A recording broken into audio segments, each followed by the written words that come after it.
Hoy vamos a hablar de tumores del sistema nervioso central. Son los gliomas de bajo grado, ¿sí?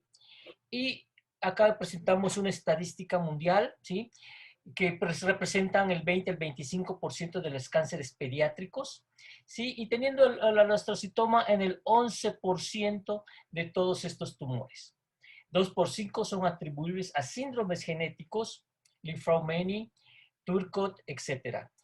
Su incidencia es de alta, entre 1 y 4 años, y también se presenta en menores de edad de 10 a 14 años. Su etiología es desconocida, pero hay algunos elementos que podrían influir en su aparición. Y se les nota o se les dice que pueden ser radiaciones ionizantes y en algunos casos inmunodeficiencias. Bueno, en México tenemos una estadística del 2008 al 2014 en los cuales para nosotros los tumores del sistema nervioso central representan el tercer grupo de padecimientos y muertes en menores de 18 años. ¿Sí? Aquí no tenemos descrito si son de alto grado, bajo grado, etc. Es en general. Desgraciadamente, también esta estadística nos demuestra que nuestros pacientes llegan muy tarde a darse tratamiento, a estar a un tratamiento disponible o estar en un hospital de tercer nivel para su tratamiento. Entonces, los pacientes llegan en estadios avanzados en un 46%. Y de nuestra supervivencia a 5 años en cáncer en general, estamos alcanzando 51%. Posiblemente estos últimos 6 años habremos subido un poquito, pero bueno, esto es lo que representa hasta el 2014. Con respecto a los tumores del sistema nervioso central, nuestra supervivencia a 5 años es únicamente del 37%. Esto nos está indicando que o no se diagnostican a tiempo o el estadio, como se vio, está avanzado y esto causa que los fallecimientos sean importantes. Otra estadística, pero un poco más antigua, demostró en la Ciudad de México, en la cual solo se pudieron capturar entre el 2000, en 5 años, 955 pacientes. Una relación de tumores de 1 a 1 prácticamente, con una media de edad de 7.6 años, 30% fueron supratentoriales, 46 infratentoriales, y posiblemente este registro no se diagnosticaron o no hubo registro, por eso es tan bajo el número de pacientes. Pero en esencia, nosotros encontramos que el 49% de estos tumores del sistema nervioso central fueron astrocitomas, en el 33% de bajo grado y en el 16% de alto grado. El resto, ahí pueden ver. Ahora bien, hablando de nuestro hospital, del Hospital Infantil de México Federico Gómez, nosotros tenemos un concentrado, ¿sí?, de todos los tumores del sistema nervioso central y vemos que los gliomas son los más frecuentes y en el 2016 al parecer se nos disparó el número de casos, pero hay que tener en cuenta que aquí estamos viendo gliomas en general, de alto grado, de bajo grado, aunque en el tallo cerebral existen tumores de bajo grado, nosotros los englobamos en gliomas, ¿sí? Pero bueno, estas son nuestras estadísticas. En cuanto a sus síntomas y signos clínicos, todo va a estar dado en el sitio que se encuentre la enfermedad. Nosotros sabemos que los tumores, los gliomas de bajo grado, ¿sí?, son los más frecuentes, ¿sí?, y se puede dar en cualquier lugar del sistema nervioso central, tanto en el cerebro como en la médula espinal, pero es más frecuente en las áreas cerebrales, ¿sí?, predominantemente en la fosa posterior, ¿sí?, y siguiendo la parte supratentorial. Acá podemos ver que según el área son los síntomas y signos que nos va a presentar. En las áreas de fosa posterior, que no se ve en esta diapositiva, estos serán ataxias, unas molestias de dolor, ¿sí? Que van a repercutir, y cuando haya mayor crecimiento del tumor, va a haber el primer síntoma más importante y el que se va a dar más cuenta los familiares, que es la hipertensión endocranial, ¿sí? Y esto nos va a hacer que el niño llegue a un sistema, a un lugar de atención médica.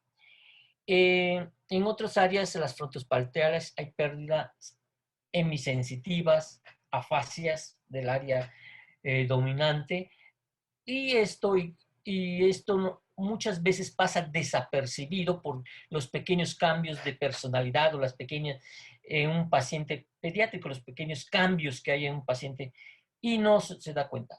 Pero el signo más importante, que serían en las partes supratentoriales, sería la epilepsias, y después vendrían ya, podría ser las hemiparesias corporales, y después podrían ser la hipertensión endocranial, que es el síntoma o los datos más importantes que nos va a dar el paciente para una atención médica. Bueno, aquí presentamos un esquema resumido de los gliomas de bajo grado. Obviamente, el astocitoma pilocítico es el más frecuente de todos ellos. Cada uno tiene sus frecuencias según la literatura que leamos, como los oligodendrogliomas, que su rango va del 4 al 33%, y nosotros podemos decir que caemos en el 4% porque es muy raro el oligodendroglioma aquí en este hospital. Lo predominante son los astocitomas pilocíticos.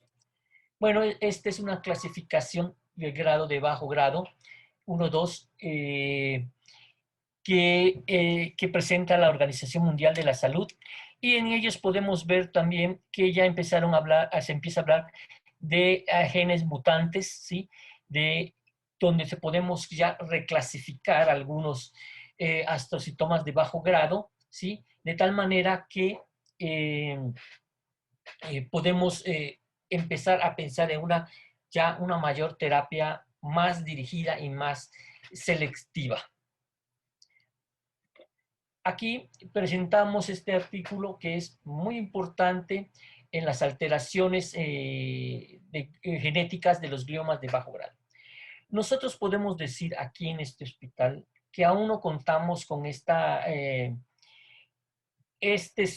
estudios moleculares para poder identificar, ¿sí?, cuál alteración genética tienen nuestros pacientes y poder dirigir una terapia mayor, específica, una especificidad mayor, ¿sí?, y tener un grado mayor de curación o de paliación. Por eso no me voy a detener en la descripción, pero en los astrocitomas pilocíticos, uno de los más importantes, y es el que se ha visto, aunque es muy heterogéneo estas alteraciones, es la del BRAF. BRAF y RAF son las más importantes, donde se encuentran, como ya hablamos, los sitios de los gliomas en cualquier sitio. El sitio más común, como también ya dije, es la fosa posterior. Seguidos de los hemisferios cerebrales, o sea, supratentoriales, y los más devastantes son las áreas talámicas, hipotalámicas y las vías ópticas. Obviamente, el tallo cerebral es prácticamente una terapia paliativa en cuanto a su tratamiento, pero no voy a describir más de esto.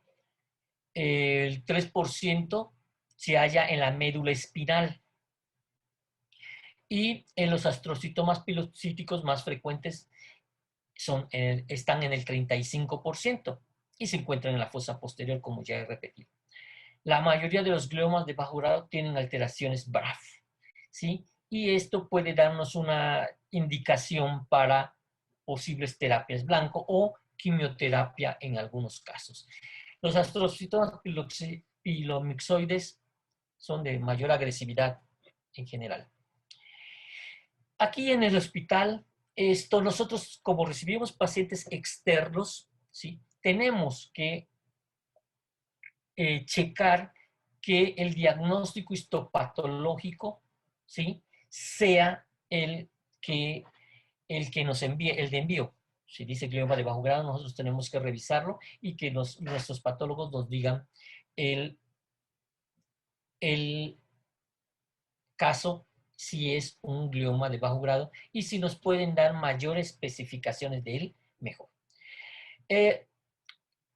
Con respecto al líquido cefalorraquídeo, nosotros sabemos que es muy baja su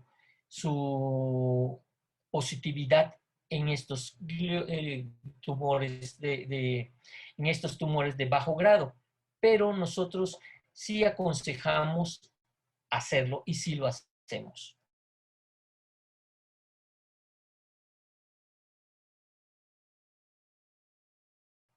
En cuanto se pueda, si hay células diseminadas. ¿Por qué? Porque los gliomas de bajo grado pueden estar diseminados en el neuroeje de un 5 a un 2% en el momento del diagnóstico. Y cuando ya hay una progresión, hasta en el 15%. Entonces, nosotros no solo el líquido cefalorraquídeo pedimos, sino una TAC contrastada y una resonancia magnética contrastada, si es posible, cuando el pretratamiento con cráneo neuroeje, sino posterior al tratamiento, para identificar no solo la resección tumoral, que preferimos que nos den en centímetros cúbicos actualmente y no en porcentajes, como al menos aquí en México es frecuente que no los den porcentajes. No, nosotros preferimos en centímetros cúbicos, si es posible. El PET para diagnóstico no se considera necesario para evaluar una verdadera infiltración perifical grueso tumoral o el residual por la poca concentración de los diferentes fármacos con que se utiliza. Nosotros, en nuestra práctica, pedimos carbono-metionina cuando es necesario. Con respecto a la resonancia magnética, nosotros tenemos que identificar, ¿sí? Y hay parámetros para identificar si es un tumor de bajo grado o se trata de uno de alto grado u otro tipo de tumores. Por eso, acá lo presentamos en el T2, es un hiperintenso, perdón. El T1 es hipointenso, con gadolinio puede concentrar, pero cuando concentra se ve muy circunscrito,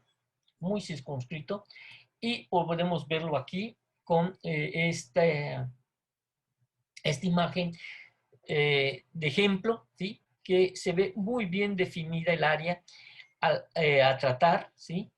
Sobre todo en los FLAIR, ¿sí? Y en los post-gadolinium. Otra de las armas terapéuticas para demostrar sin un medio invasivo, ¿sí? Es la resonancia magnética con medio de contraste, con espectroscopía, perdón, con espectroscopía. Acá hay un ligero incremento en colina, ligera disminución del acetil-aspartato, incremento en inositol y lo más importante, no hay lípidos. Estas formas de demostrar el tipo de tumor por medio de la resonancia magnética debe ser siempre hecha por alguien experto y de tal manera que no haya duda en nuestro diagnóstico. Obviamente, la parte más importante es la biopsia o bien la resección, pero todo va a depender del área afectada, qué tanto daño podríamos hacer con una biopsia o con una resección. Eso el neurocirujano valorará. Es por eso que es muy importante el tratamiento de un paciente oncológico en general, por un grupo de gente especializada en esta parte. Y sobre todo cuando se trata de un paciente pediátrico. El grupo debe estar conformado por las especialidades, ya que conocemos que puede ser desde el cirujano hasta el rehabilitador, trabajo social, etc.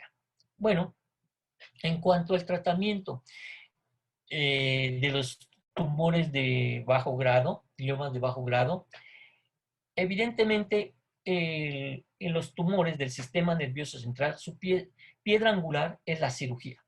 La resección lo más amplia posible, pero sin causar mayor daño de lo que se pueda. No causar un daño que nos lesione o que nos dé mayor morbilidad que la que ya nos está dando el propio tumor. Los procedimientos quirúrgicos, no voy a hablar mucho de ello, no es mi especialidad, pero ha avanzado considerablemente con todos los nuevos aparatos, microscopio quirúrgico, los coaguladores bipolares, el aspirador ultrasónico, los propios rayos láser, y una gran cosa es el neuronavegador que nos permite, que les permite a los neurocirujanos evitar áreas que sean de una alta movilidad, que tengan áreas de motrices importantes o de locuciones, y tratar de afectarlo lo menos posible.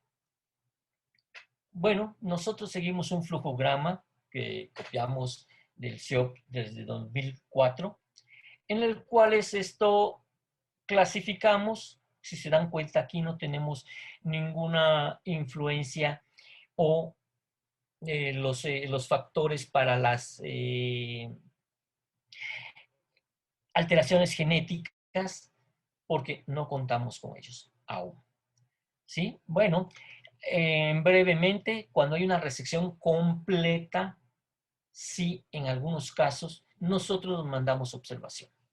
¿Sí? Cuando son pocos centímetros cúbicos los que nosotros se deja en el remanente, ¿sí? Y lo más importante es que si el paciente puede estar monitoreado estrictamente, ¿sí? Durante 2-3 años, ¿sí?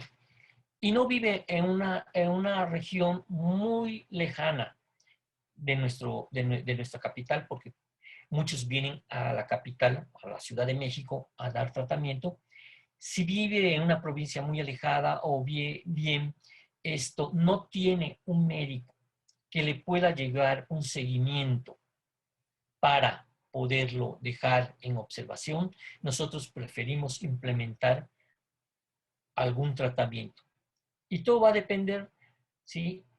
Obviamente, del volumen o del área afectada y de su edad.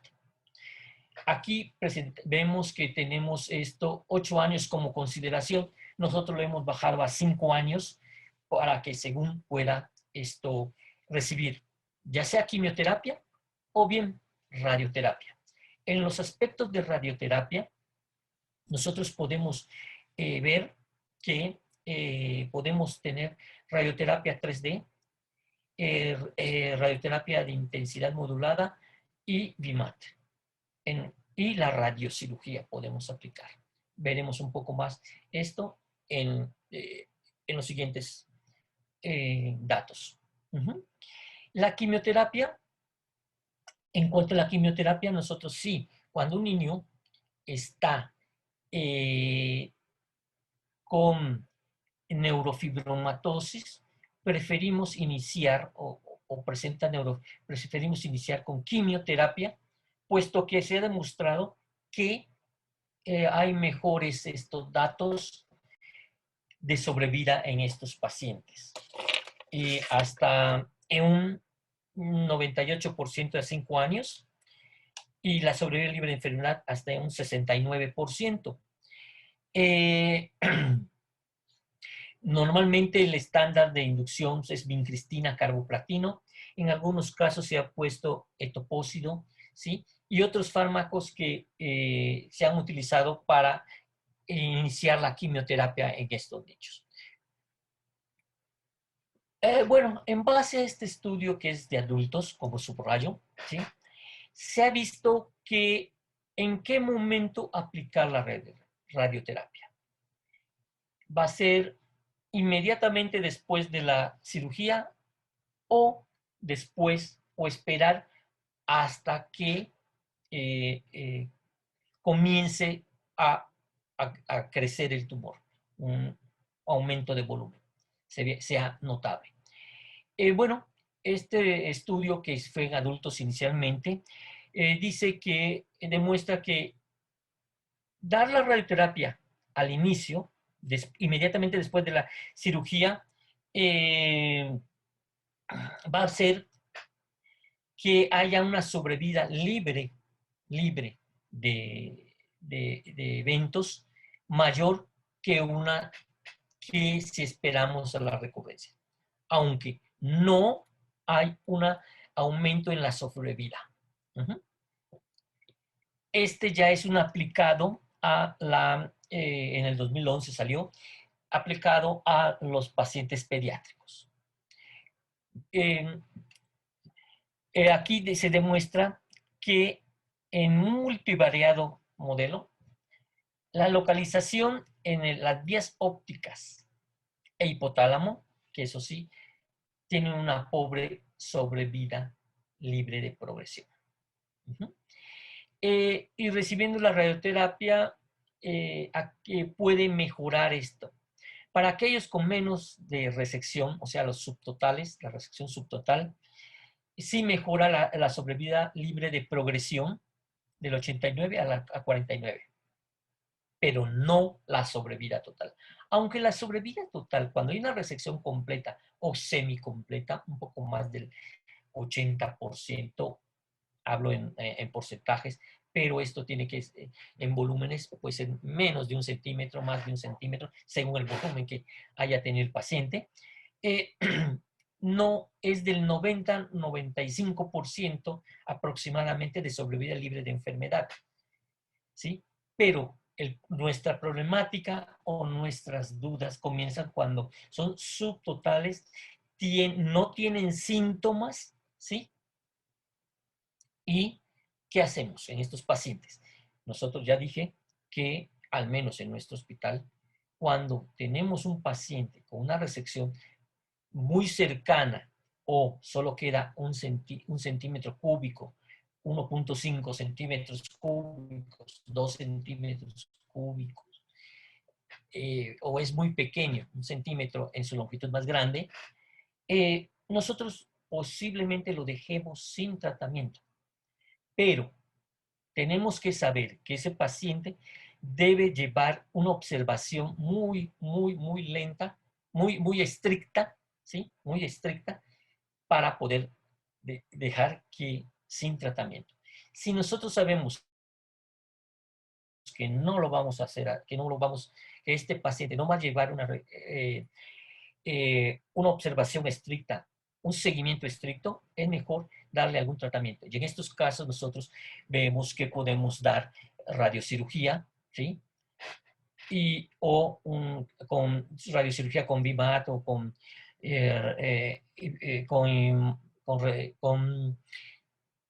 IMRT, ¿sí? Pero sí lo damos, ¿sí? En esto se demuestra que, con este estudio se demuestra que la radioterapia es de una utilidad aún en pacientes que inmediatamente se dan la radioterapia y lo aplicamos cuando no podemos tener un seguimiento adecuado del paciente. Esta es una gráfica, aunque no es significativa, esto así lo hacemos.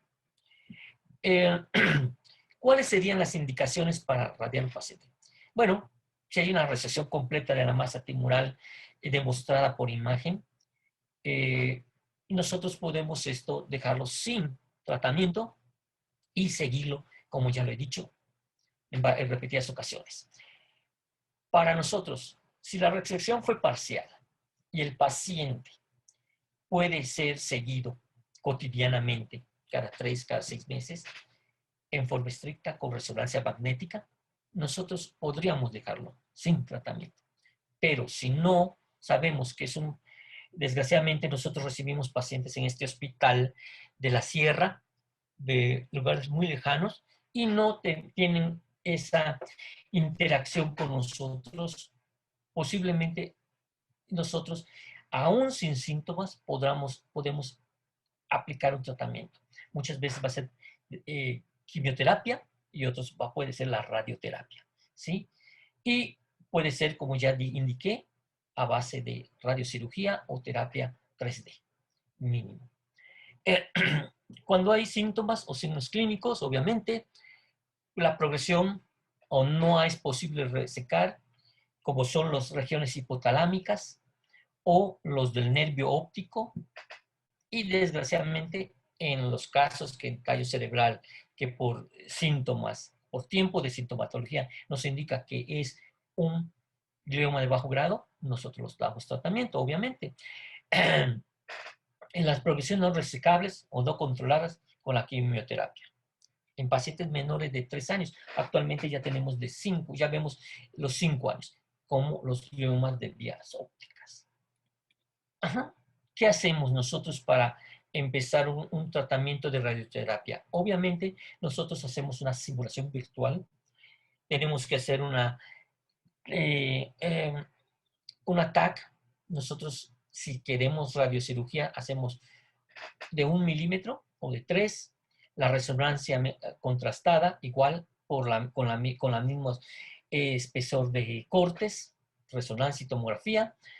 En los métodos de fijación, una máscara termoplástica estándar o para radiocirugía según nuestro colchón de vacío, marcas estándar para la fijación, sedación si nuestros pacientes no colaboran, que por lo regular son menores de 5 años, algunos por su estado neurológico necesitamos sedarlos.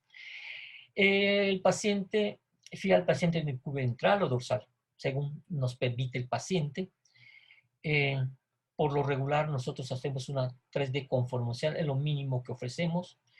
Radioterapia estereotáctica o radiocirugía, IMRT, BIMAT, y hacemos fusión de imágenes en general. Esto con la tomografía y la resonancia.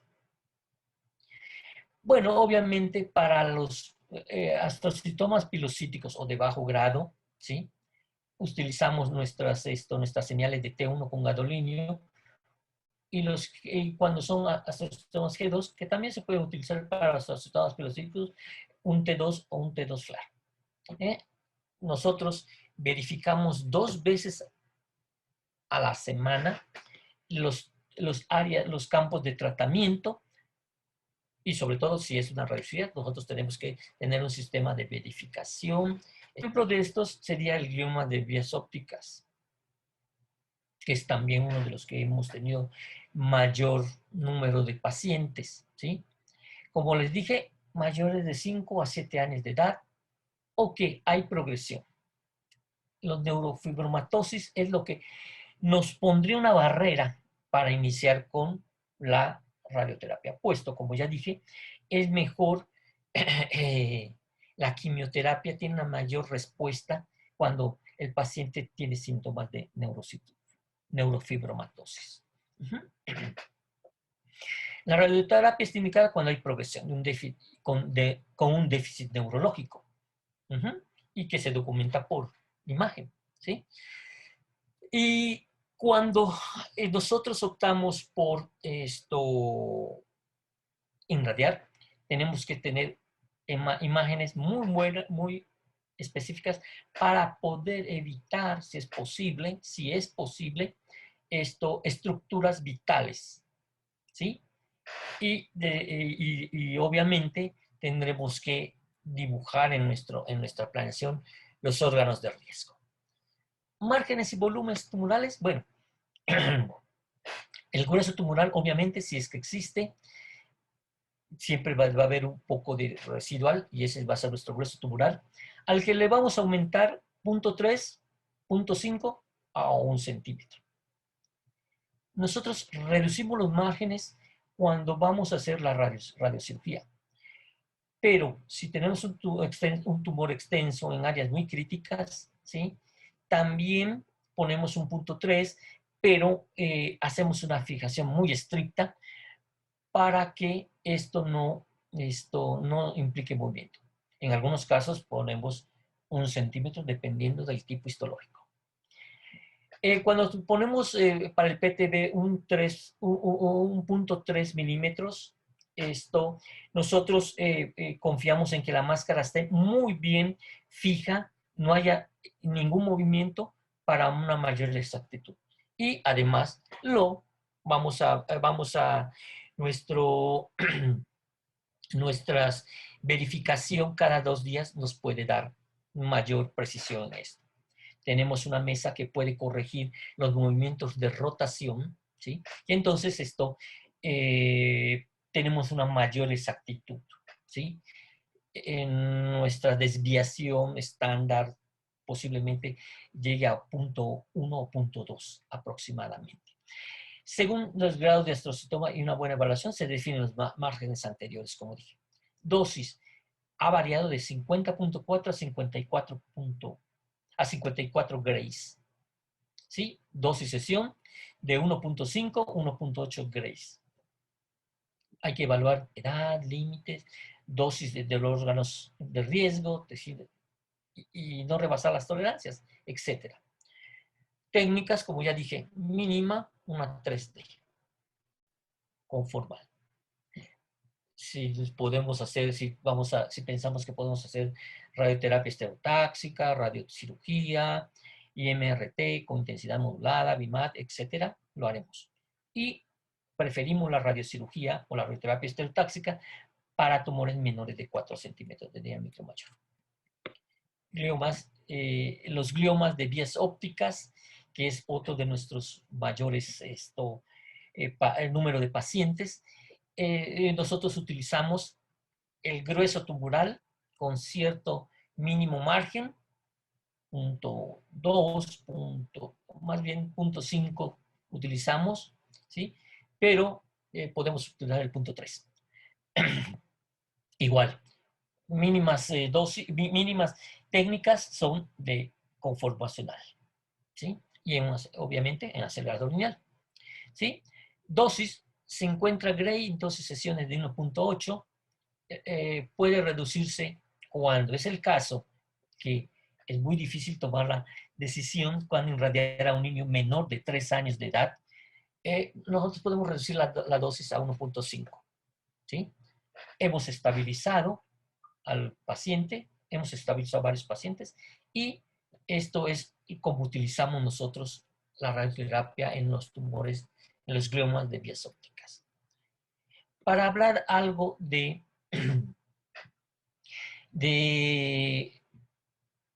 órganos de riesgo, nosotros utilizamos esta tabla emitida en el 2015, ¿sí? Y tratamos, ¿sí?, de evitar estas dosis, aunque muchas veces prácticamente es imposible, sobre todo en áreas quiasmáticas, cuando son supratentoriales o de la fosa, más bien sobre todo de la fosa posterior, ¿sí?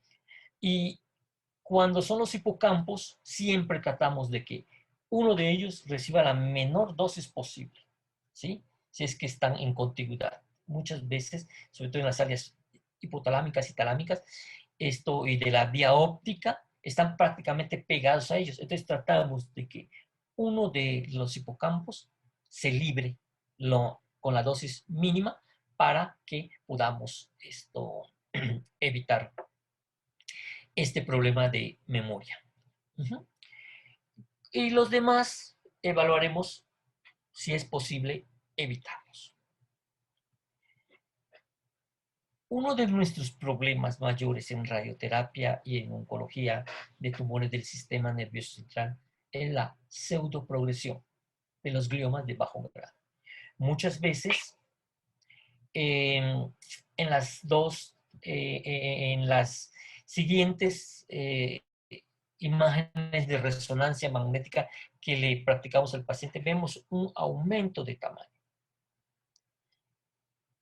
Entonces pensamos que hay una progresión.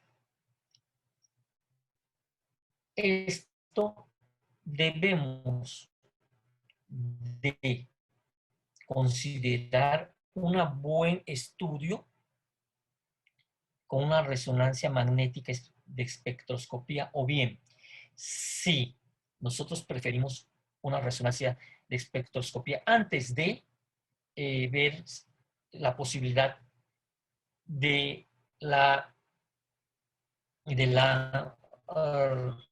la biopsia. Pero obviamente una biopsia es lo mejor, ¿sí?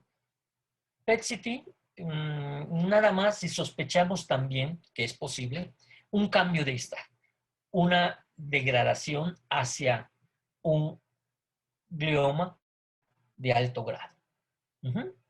Entonces, y como ven acá, típicamente inicia 8 meses después, ¿sí?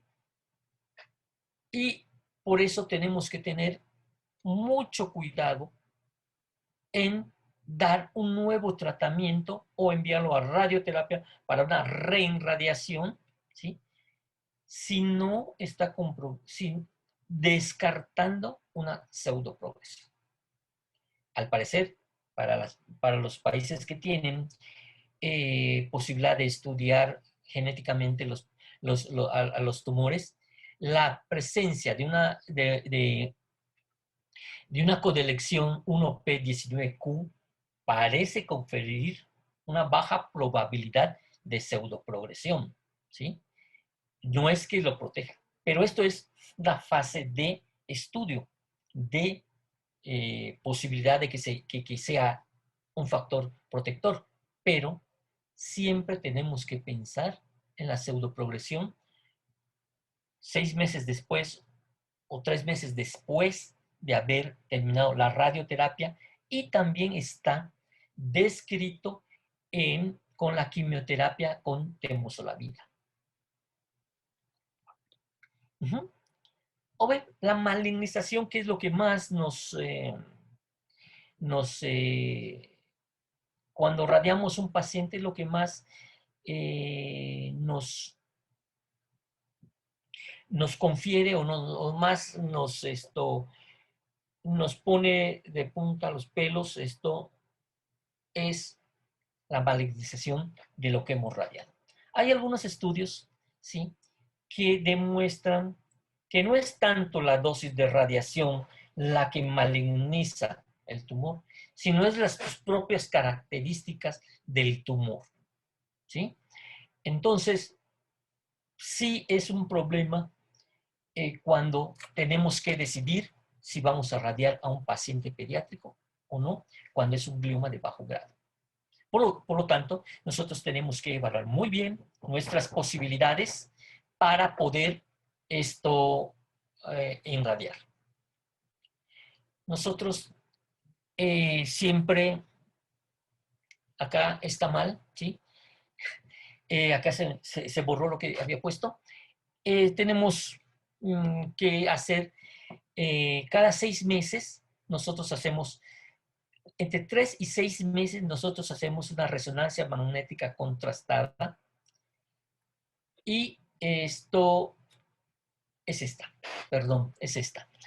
El primer año, cada 3 a 6 meses, hacemos nuestra resonancia, ¿sí? Y vemos si hay una progresión, ¿sí?, o no. Enviamos también a evaluación psicológica a nuestros pacientes, si se puede, ¿sí? Y nosotros podemos dejar, según la literatura, si después de un año, haciéndole cada 3 o 6 meses una resonancia magnética, podemos dejar ya si no vemos ningún cambio, solo cambios por post-tratamiento o cambios postquirúrgicos, podemos dejar de pedirle al paciente sus resonancias magnéticas. Pero cada hospital, cada médico tendrá su forma de controlar y vigilar a su paciente. Solo se sugiere que si en 6 meses, en un año, teniendo resonancias cada 3, 6 meses, no hay ningún cambio que diga que hay crecimiento, nosotros podemos suspender las resonancias magnéticas. ¿Sí? Obviamente todo esto con otros parámetros que tendrán que evaluarse para tomar esta decisión. Para terminar, la primera conclusión, los tumores primarios del sistema nervioso central son las segundas neoplasias en pacientes pediátricos, al menos aquí en nuestro servicio, ¿sí? Pero en general son la tercera causa. La radiación ionizante y las inmunosupresiones son factores predisponentes para hacer desarrollo. Esto va a depender de la dosis y el tipo de inmunosupresión. ¿Sí? Síntomas y signos clínicos son de acuerdo al sitio afectado, pero el principal es la hipertensión endocranial. Desgraciadamente, en México, este es el primer síntoma y signo clínico que la familia nos da. Hay, según el área afectada, hay cambios muy sutiles o bien las epilepsias que a veces las acompañan a estos tumores son tratados como epilepsias y no se sospecha un tumor. Pero siempre vamos a mejorar y esto lo estamos viendo. La imagen de resonancia magnética son las mejores para el diagnóstico de los tumores del sistema nervioso central. Eso es indudable. Esto ya hay aplicaciones para hacerle a la resonancia magnética también una tractografía, que eso aumenta la calidad para ver, sobre todo para el cirujano, para ver zonas que puede respetar o no puede respetar o pronosticar que se verá afectado con la cirugía. Y la resonancia con espectroscopía, si es posible, esto es muy buena para inicialmente poder saber si es un tumor de alto grado o bajo grado o es otro tipo de tumor. Y hasta descartar si es un tumor.